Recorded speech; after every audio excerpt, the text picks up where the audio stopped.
Welcome to a brand new episode of IDTALK for Educators Live, the show for the unsung heroes of education. I'm your host, Sarfo-Mensah, and if this is your first time tuning in to the podcast, I welcome you and I hope that you return for future episodes and new content. And if you're a returning listener or viewer of the podcast, I welcome you back and I hope that today's episode is one that you find informative, enlightening, and of course, insightful. So before we get to the main event, as always, if you are watching from our YouTube channel, I implore you to subscribe to the channel so you can get future notifications on new episodes as they come through. And of course, if you are listening from Apple Podcasts or any other audio platform where you listen to your podcast, make sure you subscribe there as well, because we all over. And then, of course, if you want to help support our platform so we can continue to bring you the best of the best in education, you can provide us with monetary donations through Cash App at the handle $IDTALK4ED or at Venmo with the handle at KWAMESM. That's KWAMESM. And then lastly, you can find all of our episodes on our main company website, IDTALK4educators.com. Thank you kindly. Now, today we about to make history. So we are a little over 110 episodes in over the course of 2 years.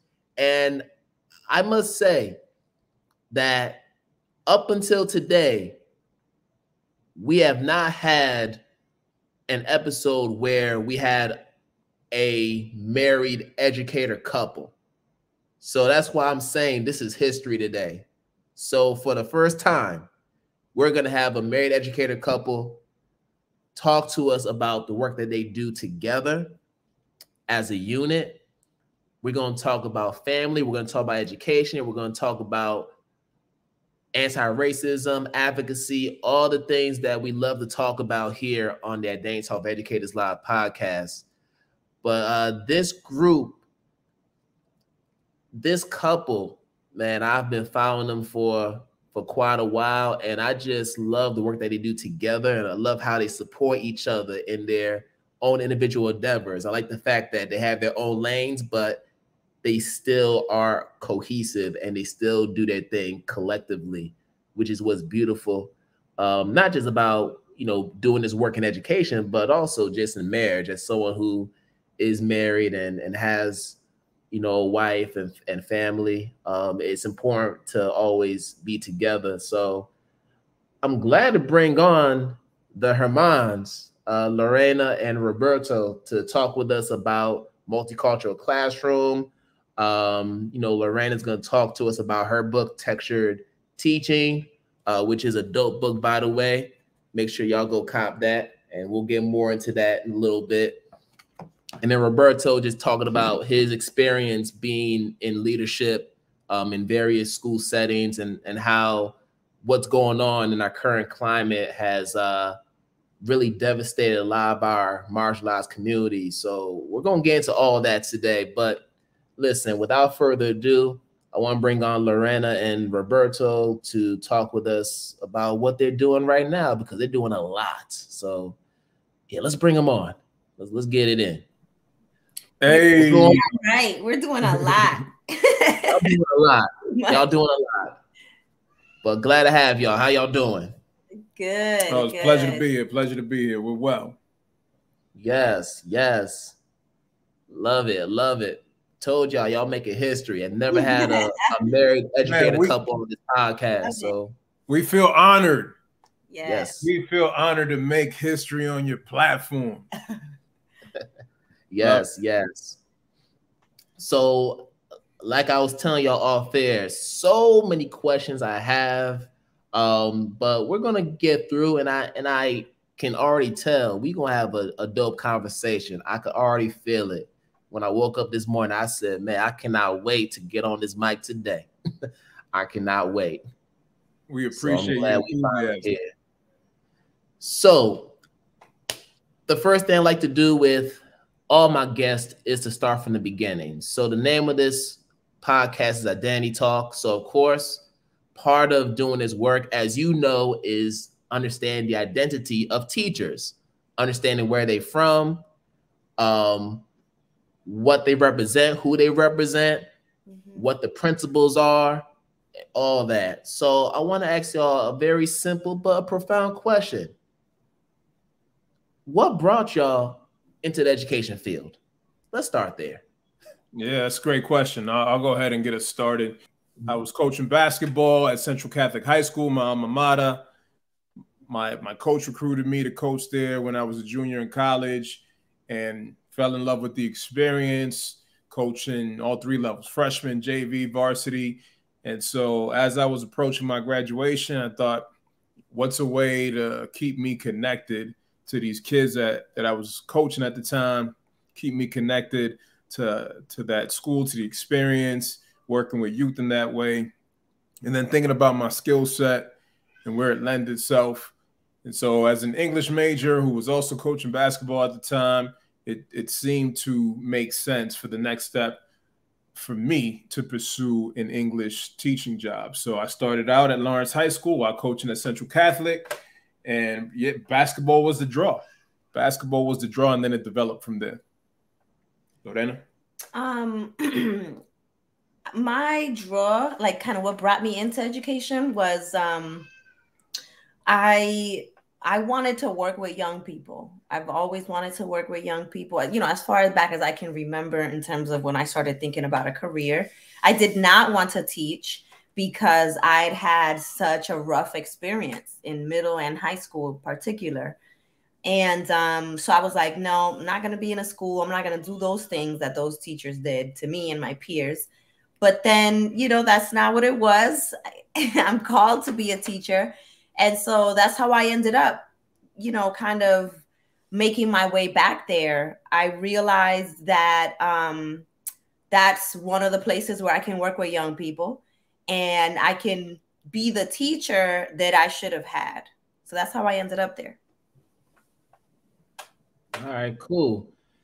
And you were talking about your K-12 experience, Lorena, and a lot of us who are in this thing called education, we get into it because of our K-12 experience, whether it be positive or negative, you know, those moments. So I want to touch on this for a second, because I know both of you all coming from DR, Dominican Republic, for those who don't know.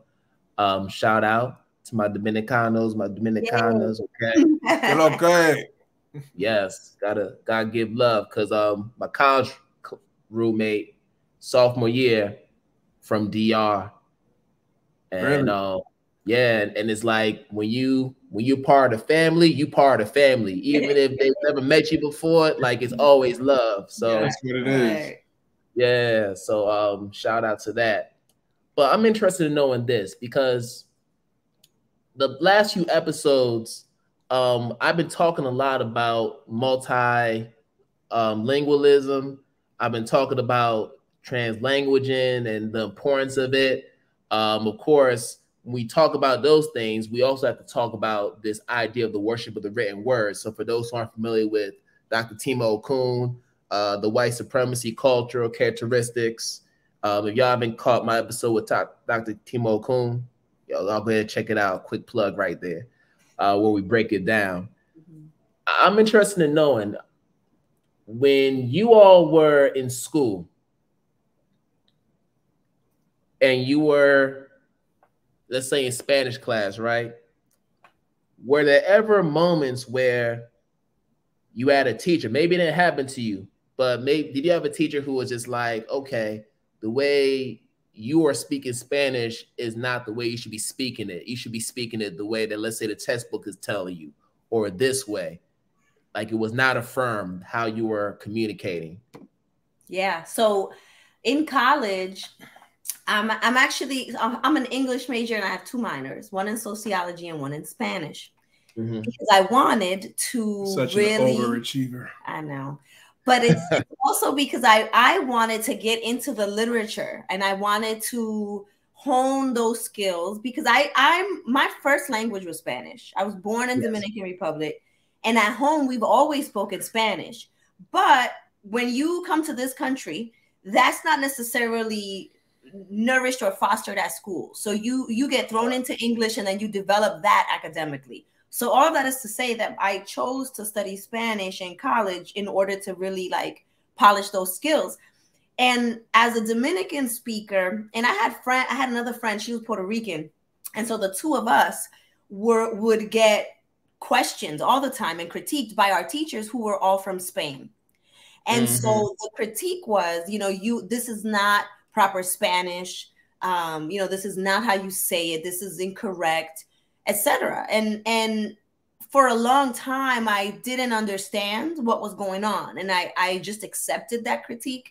Until I would come home, and eventually I would have conversations with my grandfather, and he would explain to me what was going on. And then I would go back, and obviously I felt as though I couldn't fight back because of grades and things like that. But I resisted in my own ways, and I knew, like, all right, I'm gonna do this to play the game in here, but I'm gonna still speak the way I know how to speak, So it was completely that colonizer situation going on. All right. So you played the schooling game. You peeped that early on, like, okay, this is the rules of engagement. Let me just rock with that. All right. Right. Was it a similar experience for you, Roberto? No, I can't say I recall having those issues with my teachers. I mean, first of all, they didn't really have a lot of Spanish classes. Like, in grade school, Spanish language wasn't offered as a class. Right. Wow. Right? It wasn't valued. Things have changed, in some places, particularly where you got white folks who understand that, like, their kids having that second language is going to benefit them financially, right? So you have a lot more dual language schools popping up and things of the sort. But where we're from, they don't have that. They ain't teaching. They're not, even though they should, because while a lot of kids might instinctively know Spanish, they might not understand technical aspects of Spanish, grammar, so on and so forth, that can better prepare them to navigate and position themselves, right, as they ascend towards their careers. So I had Spanish classes in high school and then in college for a couple of years. And so my experience wasn't quite like Lorena. My experience was when I was in college, I think sophomore year, I had a professor who was challenging me to take a level up of the Spanish course. And I was like, no. I'm like, I am not trying to do that. I don't need a greater challenge than what I have right now. I'm like, you think I do well in Spanish, but I don't feel the same way, because I was born and raised here in the United States. I was born and raised in Lawrence, Massachusetts, which is like Dominicanville North, right?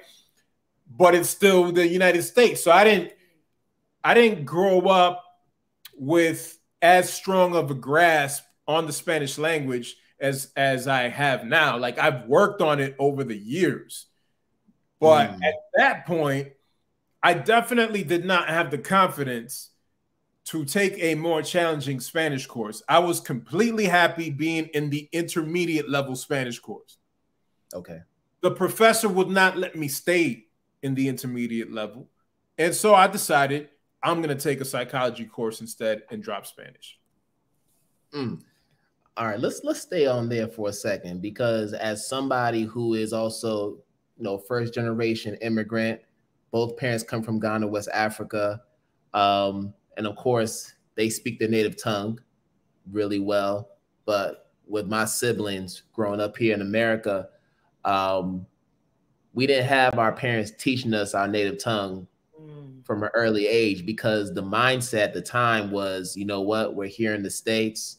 And they came in the late 60s, early 70s. So the mindset was much so, we just want to assimilate. We want to make sure that you are in a position to have upward mobility. And that requires you to be proficient in English. Right. Because even though both of our parents are fluent in English, right, when they came here, because of their strong Ghanaian accent, they were exploited. They were taken advantage of. Right. They missed out on opportunities professionally as a result of that, especially my mother. You know, my father went on to get an MBA and, you know, be an actuary, but my mom, she went through that struggle. And I look back, I don't fault them at all. Right. Because I understand the context, I understand why it didn't work out that way. But then I'm looking back, I feel so not distant, but there's a void. There's definitely a void. Yeah. So like we talk about identity, we talk about language. I mean, language is so important when we talk about identity and culture. And I'm interested in knowing, I know Lorena, you were in DR and then you came to the States at an early age, and then Roberto, you know, you were right here, like me, here in America, and then you learned over time. I'm interested in knowing the reaction of your parents, right? Like, did your parents view you in a certain way because of maybe an inability to acquire the language in a way that they acquired it? Was there any tension like in the family where it's like, okay, you know, he's from here, he's not really from DR? Like, did y'all experience that? Yeah, I'd say in my case, and my parents both immigrated from Dominican Republic, but my mom came here knowing some English. Well, my father didn't. My mom comes from Samaná, and that's a peninsula in the Dominican Republic. It's the first place to open the doors for enslaved Africans from the United States to live freely outside of the United States. And so with that came English and the influence of English language and culture here from the United States. So Samaná is such a unique place where a lot of my family, my relatives, my ancestors, they had Old English as their language. Like that British Southern English. Oh, okay. All right. Like Robert, go around yonder. Oh. So they had that along with Spanish. So my mom came to this country with some grasp on the language, whereas my father, completely different, from a different part of the country. My father never really mastered English. Did he speak it? He did. Oh, Don't stop throwing shade. No, I just have never heard him. Because he ain't right now with me. There's no need, right? Because my father's like, I'm only going to speak English when I have to. Okay, I got it. And so that wasn't a tension, I'd say. It was just a reality that, like, in my household, it was Spanish with my father and English with my mother. Even though she also speaks Spanish, but like she'll go where the conversation goes. So if you're speaking to her in English, she's often going to reply in English. Okay. Because she's, you know, she has such good grasp on both languages. Whereas my father, if you're speaking to him in English, if you're a Spanish speaker, he's responding in Spanish. Gotcha. If you're only an English speaker and he understands that, he'll respond to you in English, but it's a broken, really broken English. Right? He's as they say in our culture, you know, él se defiende. Also se defendía, porque ya no está. Pero, you know, like he could defend himself, you know. Like he could hold himself down. But but having an extensive conversation in English with my father was it's going to take some work for both parties. And so in my house, there was a lot of me and my sisters translating for him, especially when he was studying refrigeration, super duper technical terms. I'm talking about being in, you know, like 7th grade, 8th grade and translating these technical refrigeration terms from my father, who was like working to really be in that field. And he ultimately did. And he had his own business and there was success there. But that, you know, that was a struggle in terms of having to commit ourselves to help my father understand the language so that he can pass his courses. And ultimately, you know, that was going to feed the family, right? Yeah. So that was that was my experience. So there wasn't really cultural tension for you? I wouldn't say there was cultural tension around language. There was cultural tension around ethnic identity, I'd say, with my mother in particular. With my father, sometimes, but we didn't go as deep into it, probably because it would have required a lot more work from me in terms of communicating clearly to him in Spanish what it is I'm trying to say as it relates to, you know, culture and white supremacy and racist systems and us having African origins. Saying that to a Dominican, that's a whole podcast in itself. No, you're right. You are right about that. So I had to learn how to navigate and when to navigate and should I not? There was just sometimes moments where you're like, you know what, I'm opting out because the complexity of navigating this conversation is too much right now. You know, you gotta meet people where they're at. With my mother, we could go a little bit deeper because we could keep the conversation in English, so then I could keep it flowing. And I think she probably understood more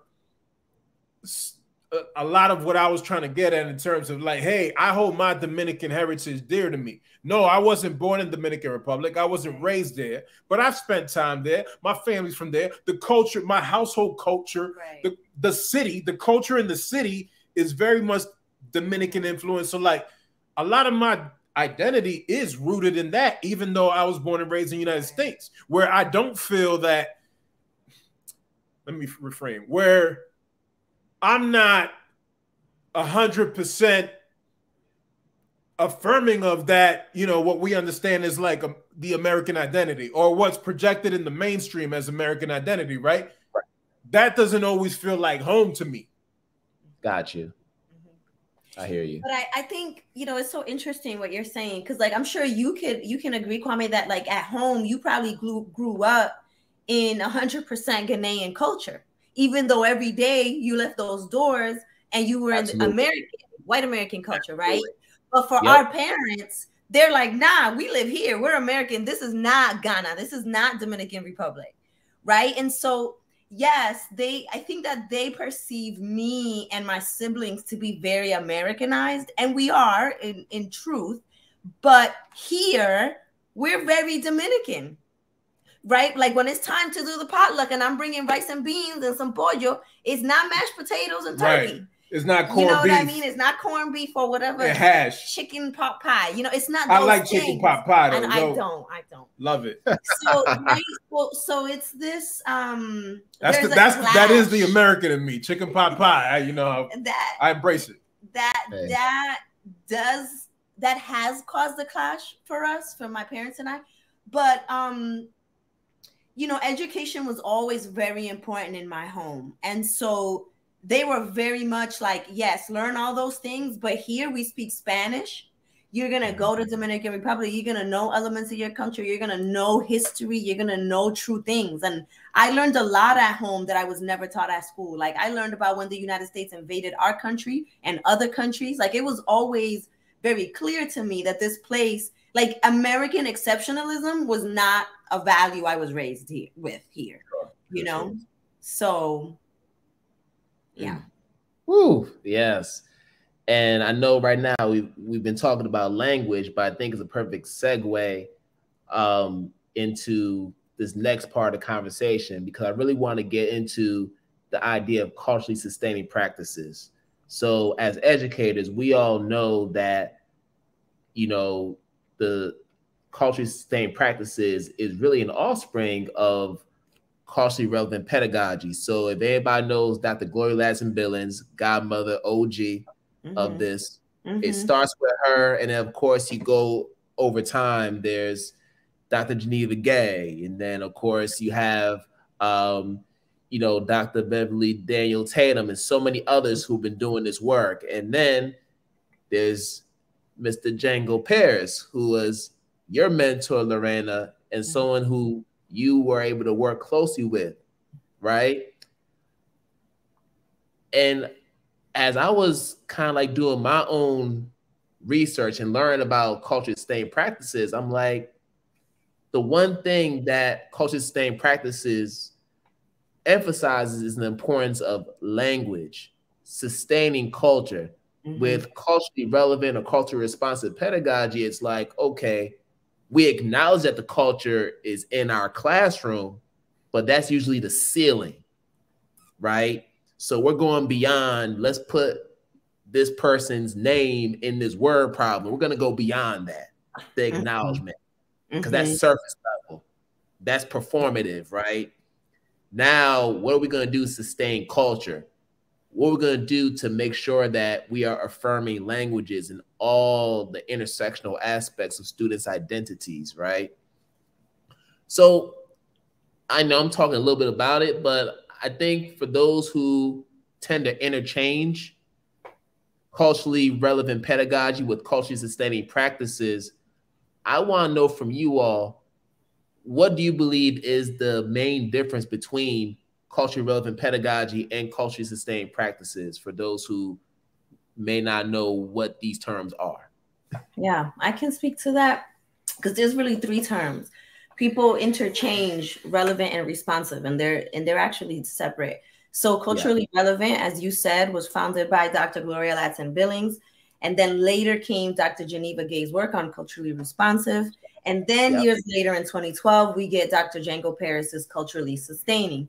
And the short way for me to break this down is that with Dr. Billings, she was offering a framework, right? So she's saying, this is how we need to make sure to meet the needs of Black and brown kids and how we can get them to achieve and succeed. So she offers us a framework and a how. And then Dr. Gay says, we need to be relevant to, yes, but we also need to be responsive to, meaning let's make sure to incorporate what they're doing and bring that in. Let's make sure to encompass pop culture, hip hop, like all that stuff, and make sure to bring that in. So we're going to be relevant to and responsive to. Those things they're not less than culturally sustaining. It actually all goes together, because in Dr. Paris's book, he very clearly is like, I stand on Dr. Billings' foundation. That's how I got here myself. And her chapter in his book is one of the strongest in that book. So she talks about the ways that people have co-opted and misused culturally relevant teaching. She talks about the way that it's become a checklist. And as you said, very performative. It's the name in the word problem. She's like, that's not culturally relevant teaching. That's typing. So, you know, with culturally sustaining pedagogy, this is a stance, whereas the other two are frameworks. How to do something. This is a why. Why do I come into the classroom? Why do I teach what I do? You know, why have I made the choices that I have with my curriculum and my planning? So that's kind of the easiest way I can differentiate between all three. And they're all related and they work together.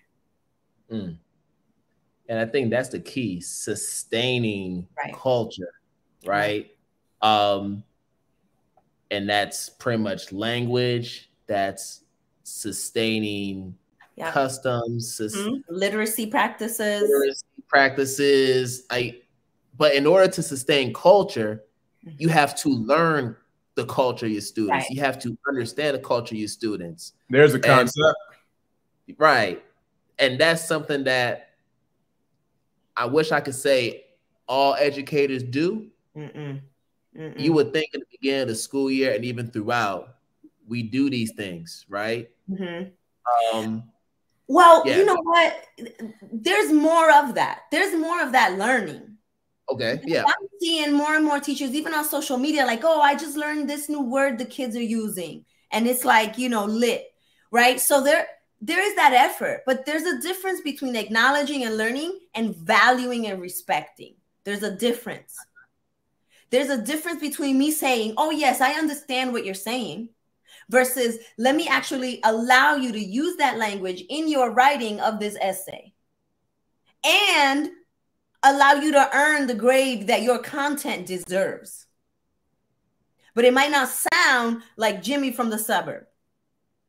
And that's a very hard concept, particularly for literacy teachers, because we have been taught in our formation that there is only one way to speak English and that those other ways are less than, they are anti-intellectual, right? Like Spanglish is not seen as either or, therefore it doesn't count. It doesn't count in Spanish class and they don't count in English class. So it just doesn't count. A whole entire way of speaking for millions of people in the United States doesn't count anywhere other than in the streets, right? And so when we do that as educators and we say that doesn't count, we acknowledge that it's out there, but we are not valuing it and respecting it. And so we're not actually sustaining it.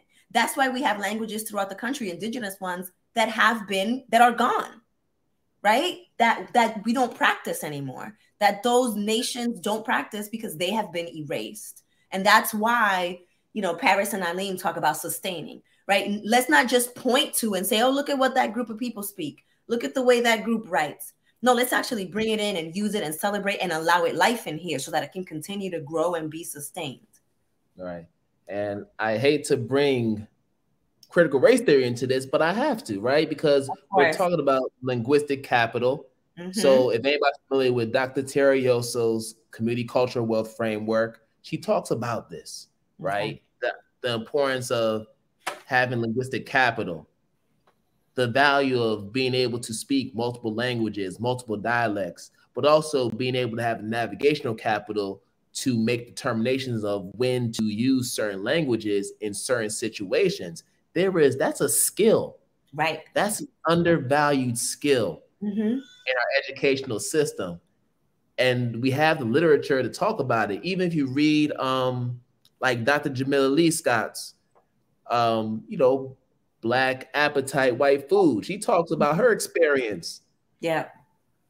You know, have you read Dr. April Baker Bell's book on Black Linguistic Justice? I have not read that yet. Yeah, that one. Mm-hmm. Read that. Yeah, that was a good one. You'll have to give me the name of the person you just mentioned. I know Jamila, but the one before that, I'm not familiar with her work. Her name is Dr. Tara Yoso. Okay. So she is a critical race theorist. Oh, okay. And she has this framework called community cultural wealth. And there are actually 6 types of capital within this framework. I'm going to write this down. I'm not going to attempt to name all of them. No, that's okay. That's okay. That's all right. But linguistic capital, social capital, navigational capital are 3 of those 6. Okay. And there are 3 other ones. But definitely read it.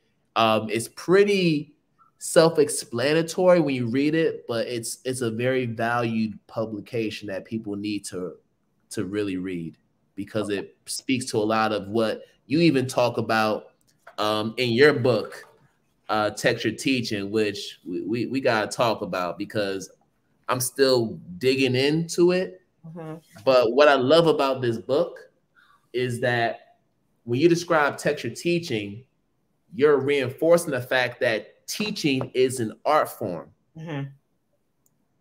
That even though Roberto may do it his way, Lorena, you may do it your way, I may do it my way, we can still yield the same results and still maintain our authenticity in the process. Mm-hmm. Mm-hmm. And I think that's something that's lost in what we do, because we go through our teacher training programs and we're taught to be fit inside a box. You need to make sure you follow these theorists. You need to make sure you do your lesson plan in a certain way. You need to make sure that you don't smile for the first 3 months of the school year, so people can respect you and you can maintain your authority in the classroom. Like, these are the type of messages that we were being given in our training that we had to unlearn and are still unlearning in the process. Right. So I would love for y'all to talk about textured teaching. Obviously, this is from a classroom perspective, but I know, Roberto, you spend a lot of time in leadership in different settings. I would love to know how that manifests itself in a leadership capacity. So really touching on those 2 perspectives. Yeah, absolutely. So you just mentioned that we had to unlearn and are still unlearning. Yes. And when you said that, it made me think about part of my journey as a school leader. Yeah. In particular, going from leading a school in Lawrence to when we moved to Texas, and I ended up serving as leader at a couple different schools. One was a charter school, Austin's first public Montessori school, and then I went to a small private school.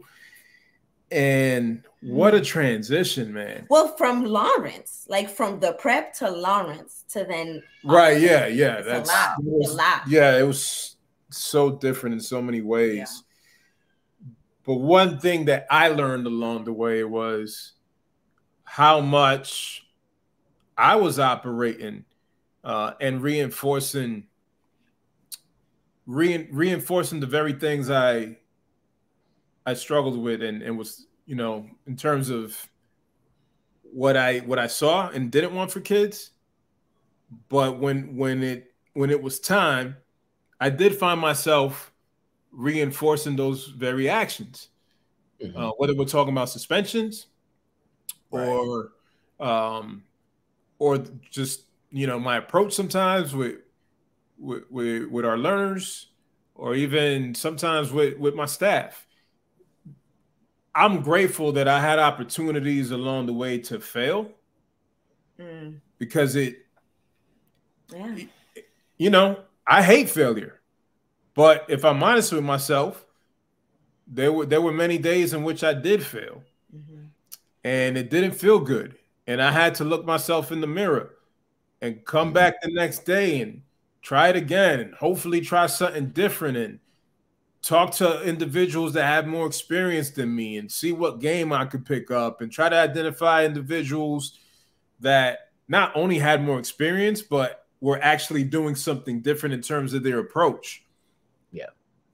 But ultimately, the thing that really helped me make a major shift in my mindset is just being in a completely different environment where I felt empowered as a school leader to try things on my way. You know, because it's one thing to hold what you believe to be true, and then it's another thing to have the space to actually implement that. True. Right? And so, you know, unfortunately, part of what I discovered along my journey was that sometimes I was in situations where, even though I had the best intentions, I was trapped in the box. I was operating in an environment where I couldn't really deviate too much, because it's going to come at my expense. Yes. But I was all right with that. I'm like, that's cool. I'd rather you sacrifice me than me continue to operate in a system where the children are being sacrificed. And so sometimes you really got to remove yourself from that type of situation and environment. Sometimes you got to be in somewhere that you didn't even foresee yourself operating in order to be able to experience something different, identify some different things, try on some different things. And again, in my case, to feel empowered to be radically different, to have the space to experience, the autonomy, to really be able to collaborate, not just with staff members, not just with my fellow administrators, but with students. There's a concept, bringing students into the fold, into the decision making, giving them voice. So not just saying, hey, student voice matters. No. Let's live this out. Let's exemplify this. And so I had the room to experience some failure along the way. And that helped me want to pursue success even more fervently, that I was, you know, digging deeper into my learning, utilizing my resources more, but also just bringing in my stakeholders so I could hear directly from them, and then figuring out, all right, who are truly my allies in this work? Listen, I don't have it figured out. I need your help. My leadership is a shared leadership. Let's lead this ship together, because we want the same thing. success for our youngsters. And so for me to help us attain that success, I need to be able to tap into the different perspectives. I need to hear from the stakeholders. I need to have them at the table with me. I cannot work in isolation. And so part of what textured teaching encourages is for us to do that, right? I can't operate in a culturally sustaining framework without bringing in the individuals that make up the culture. Come on now. Right? We make up the culture in the school, the students, but also the parents and the staff members.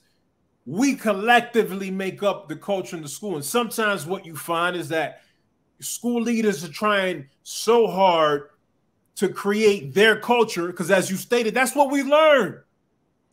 But what you're describing, brother, is paternalism right here. So here we go with the white supremacy again. We believe that we are doing things in the best interest of our colleagues and staff members because we are all knowing, like, nah, I got this. So you see how the white supremacy, the whiteness is starting to kind of creep in. And sometimes it just happens subconsciously because we've been conditioned for so long to believe that, because we saw so many of our educators growing up do these same exact things, thinking that's the right thing. But I'm sorry, I didn't mean to cut you off. I just wanted to, I mean, listen, this is the truth. And as I mentioned, I can't remove myself from the fact that I was reinforcing that also until I started to have revelation about how I was failing as a leader. And to be honest with you, it wasn't revelation that was coming from others. Like, I felt it. I knew when I was off. I knew when we were reinforcing policies that in my heart I didn't agree with, but sometimes I was in the system and I'm like, yo, I don't even know how to dismantle this thing. I just don't know. And it's a horrible feeling to feel like you don't know, to feel kind of useless in terms of dismantling something that is so harmful. And that you don't have the power. To truly dismantle. Yeah. Right. And so I think that's tough. Yeah, that's man. And listen, for me, I had to be willing to get to that place where I can honestly not just assess the environment, but assess myself. You're like, yo, this is where I'm falling short. All right, how can I do this differently? Who can support me along the way? Who are my star teachers? And I don't say star teachers in terms of like, oh, they best test scores. Yeah, I ain't talking about that. Talking about my teachers that truly demonstrate that they are invested in the students, that they understand the work. Yeah, and that they're invested in helping the culture flourish. Not my culture, the culture of the school that we collectively establish and sustain. Man, y'all, you preaching, brother. You preaching. But I need to get Lorena in here, because all that you're talking about as it relates to the classroom, this is what I was reading in chapter 2, basically, right? Because when you were talking about the importance of keeping it community centered, right? And this is something that I harp on a lot, even in my own work, is the importance of understanding that, the work that we do in the classroom goes beyond those 4 walls. If we are a staple in the community, we got to have at least a foundational understanding of what goes on in the surrounding communities, because guess what? Our students come into these classrooms with all sets of trauma from these very communities. And if we're not hip on that game, right?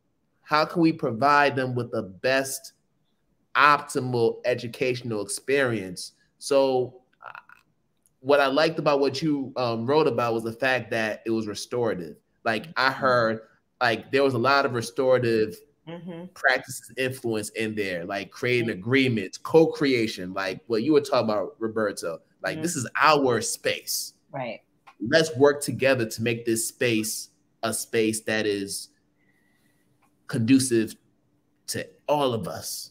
not just me, the teacher. This is for y'all. So I need y'all to have some input on how this is going to look, how it's going to sound, how we're going to hold each other accountable on both ends.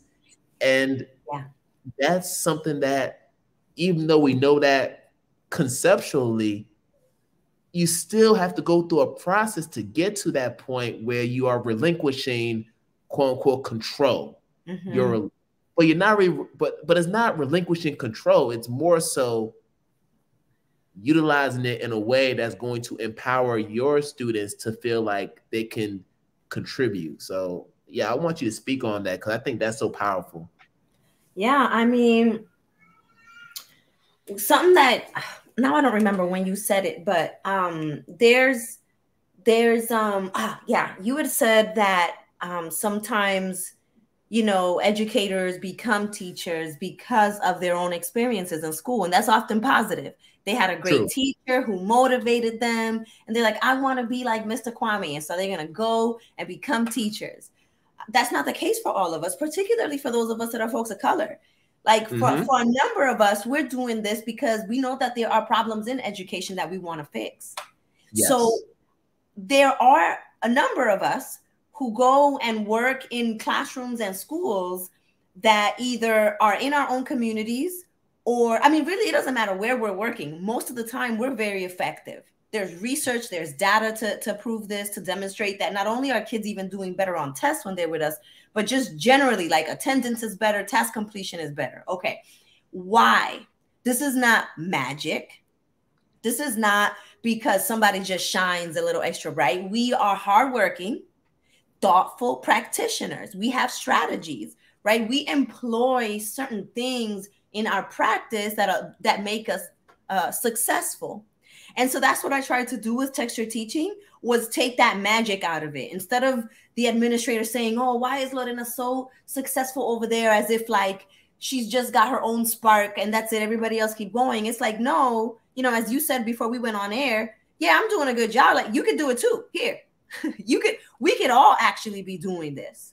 I mean, so that's the first thought I have from what you were just saying. And, you know, I think I would also say that it is a little bit about relinquishing control and allowing that to transform into something else. Education is not about control. It shouldn't be.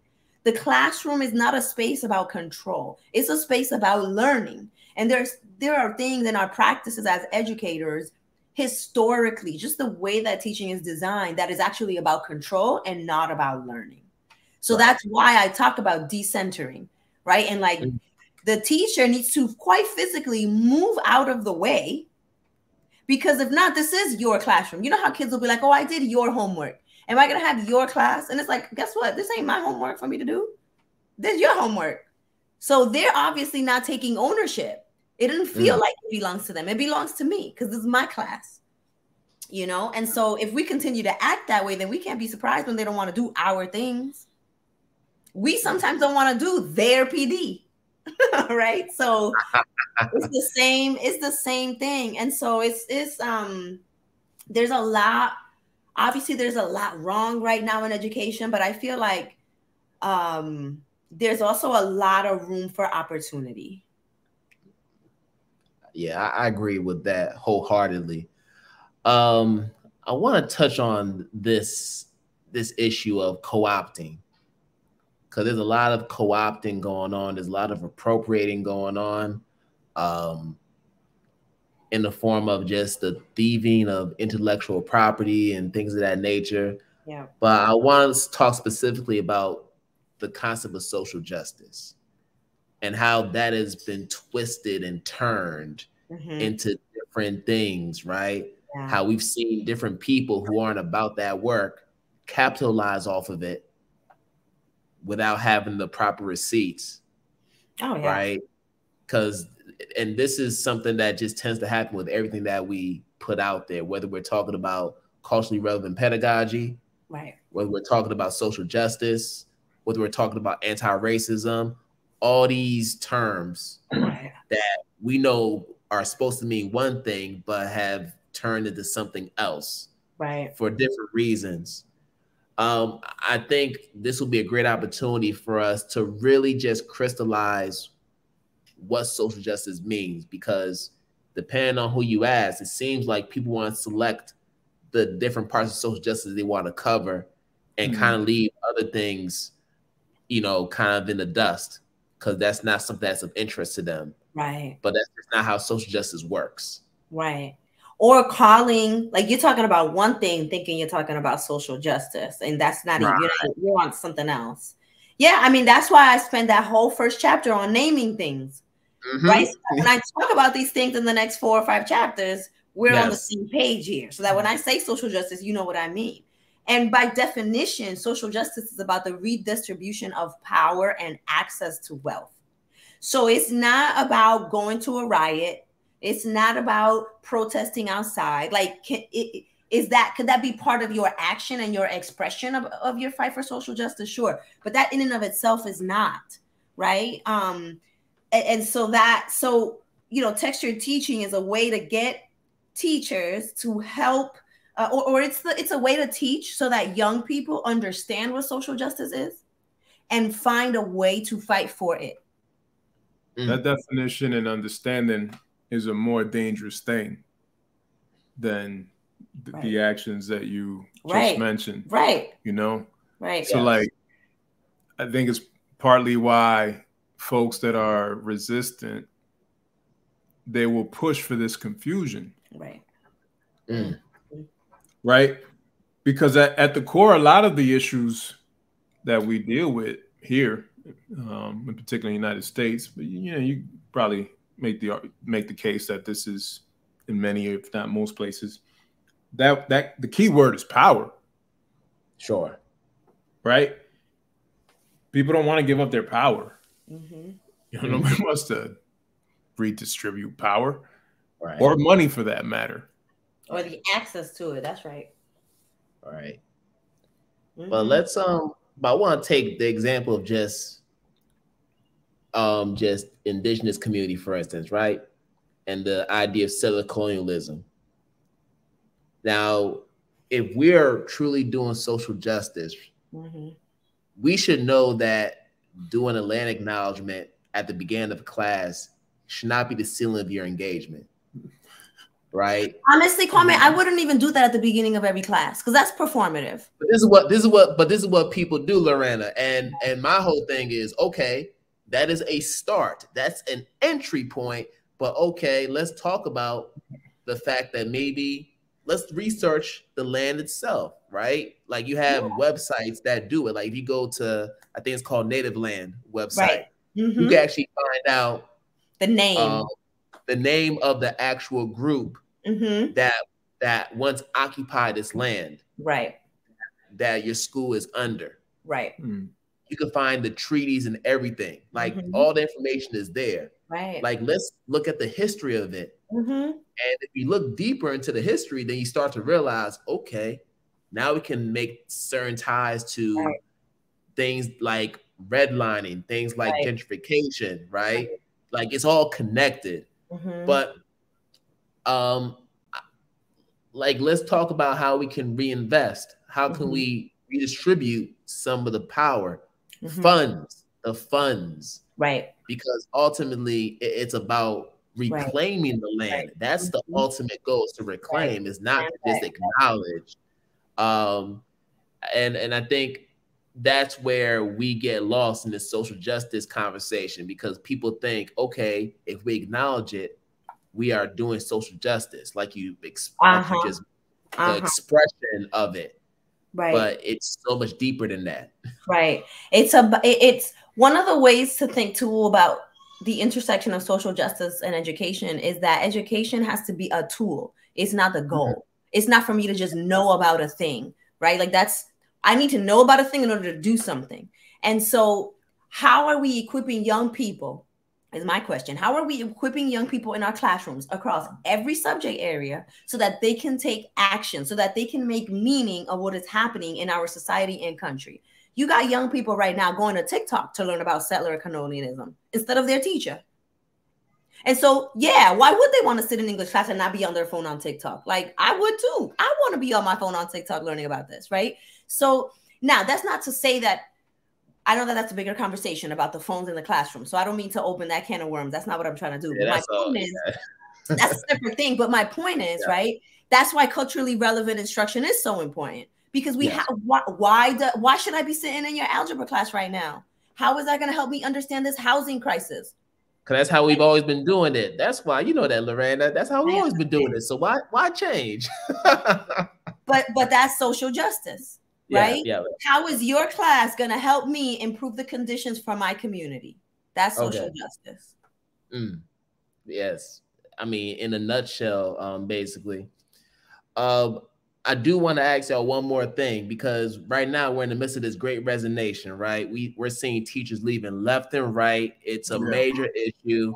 Man, the past couple of years with the COVID pandemic has ravaged so many schools and communities. Game changer. Yeah. And it's major game changer. And I'm sure, you know, from a leadership perspective, there's been some devastating impacts there. And then we also know what has happened in the classroom as a result of this, and what's happened to students as a result of this. But what I'm interested in knowing from you all is, in what ways has this great resignation era or period, whatever you want to call it, how has that impacted your mission and vision as educators ultimately? I'm sure it hasn't changed it. If anything, it might have elevated it. But I just want to hear from you. Yeah, it's a great question. That is. I would say it definitely hasn't changed it. I think the way it's impacted our work is that we are engaged in a lot more conversations with individuals who are bordering leaving the profession. Yeah. Now, some of them are ultimately staying, and you know, we're encouraging individuals who are staying and trying to provide resources and different type of supports. But for those who are leaving, they want to engage in conversations about their transition and, you know, what life might be like for them outside of the classroom. And they have questions for us about that, given that this was my first year full-time in multicultural classroom, right? Invested in our business. This is Lorena's second year full-time with multicultural classroom. And so this is still fresh for us. Still, you know, we are part of the great resignation, right? COVID forced that situation into our household. Lorena was pregnant, pandemic started. There was a lot of uncertainty about how the virus impacted pregnant women. And so we made a decision that was best for our family. And, you know, thankfully that coincided with her working on finishing the book and other stuff that was really bubbling up. And then in my case, when we moved from Texas to Florida, honestly, I was burnt out. You needed a break. You needed to step back. I was burnt out. Yeah. The pandemic definitely pushed me over the edge, but I think I've done school senior level academic administration for a long time. And I didn't realize how much it was wearing on me. Having to be that present for everybody all the time. And then, you know, thinking about my own family and the needs of my family and my kids, and thinking about, wait a second, like, how am I being present or not being present for my wife and kids, and also for my business? And so we are engaging in a lot of honest conversations with folks about where they're at, and, you know, encouraging them one way or the other. If folks are transitioning them, hey, you know, well, let's talk about that. Let's talk about the trials and the triumphs, right?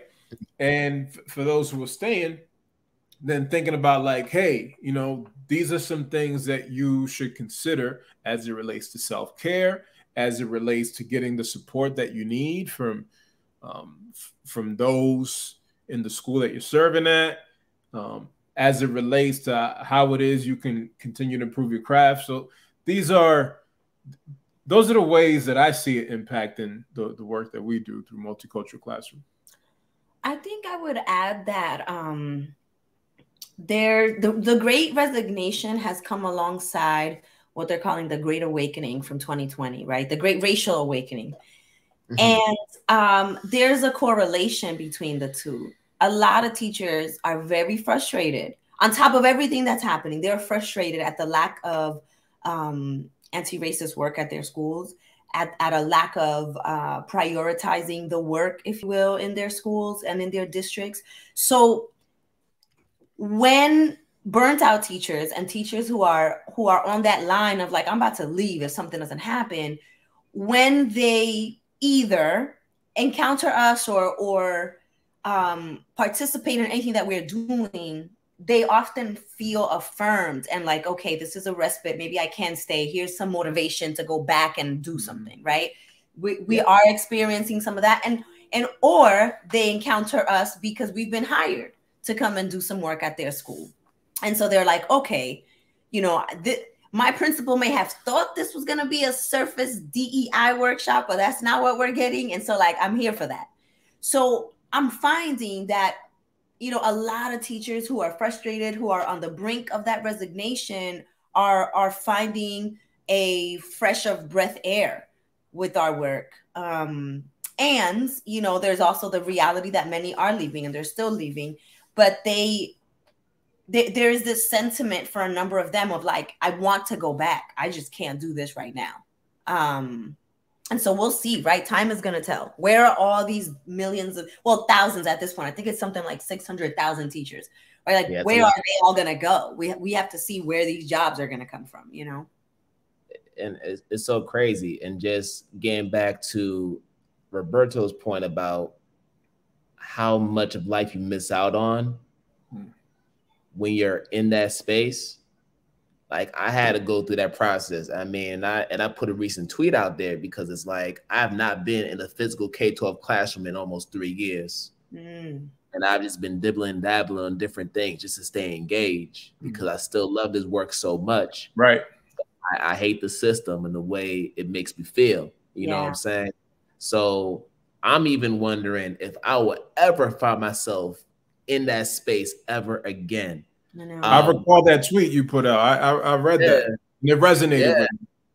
You know what I mean? And but I think what I'm starting to realize, and I'm sure what y'all realize through Multicultural Classroom, is there are ways in which we can still sustain our impact in the classroom. Right. Even if we're not physically in it, we can still have that impact. And I think it's really just a matter of still maintaining our commitment to trying to disrupt and dismantle these systems, whatever capacity we're in, whether we're in the trenches, in the system, or we're outside of it, doing it the way we're doing it. You know what I mean? Yeah, you know, part of my tagline for my podcast, for our classroom, is, you know, education happens whenever and wherever we're willing to learn. Yes. Right. And so that goes beyond the 4 walls of the classroom. I know Brother Babu Blakes, who you should have on your show at some point. He also, you know, he also talks about that. I forgot what education over school. Yes.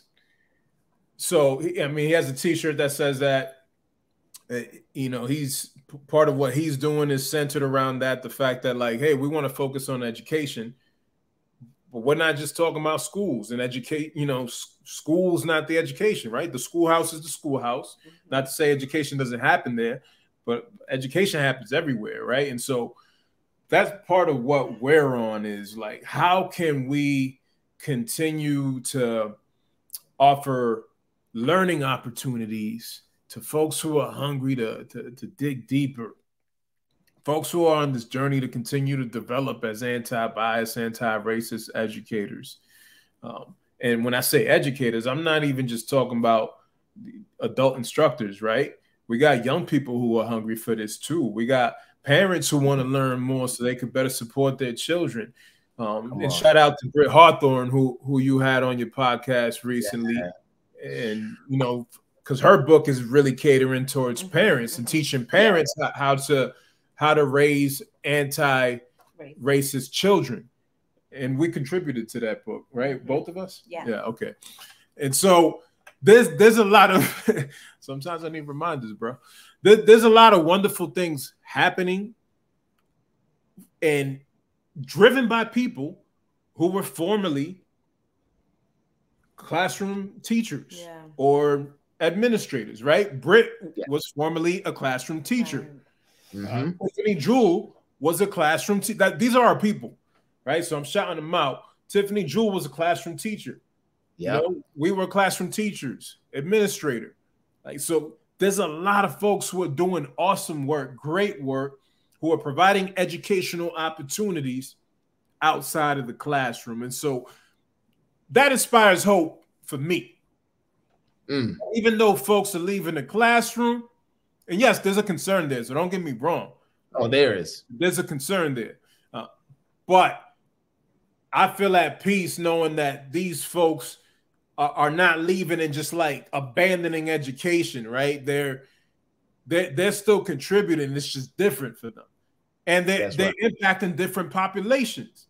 And so part of my hope is that individuals like us can inspire, train, support those that are still on the front lines of the classroom so that they decide to stay, that they could dig in even deeper because they're receiving a type of support that many of us did not necessarily have when we were in the classroom. All right. Yeah, and this is a conversation that will definitely continue even beyond this hour because there's still so much to unpack and there's still so many issues that we need to address with it. But Lorena and Roberto, I appreciate y'all for coming on the podcast to talk with me about all that y'all doing. But before y'all roll, we always like to do a lightning round. So we're going to do that real quick. Yes, let's go. And ask y'all a couple of quick hitters to close us out.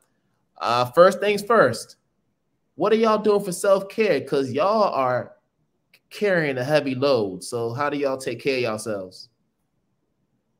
I love massages and sleeping. For me, it was basketball, but if I'm honest, my body's breaking down. If it ain't the knee, it's the back. If it's not the back, now it's the shoulder. So now my go-to for self-care is napping, sneaking in some naps. I love it. And swimming in the pool with my kids. That for me is self-care, like being in the water. There's something about like that connection with the water. Lorena's trying to cut me off because it's lightning round and correct. My response wasn't a lightning. Lightning. It's all good. It's all good. There's a passion there.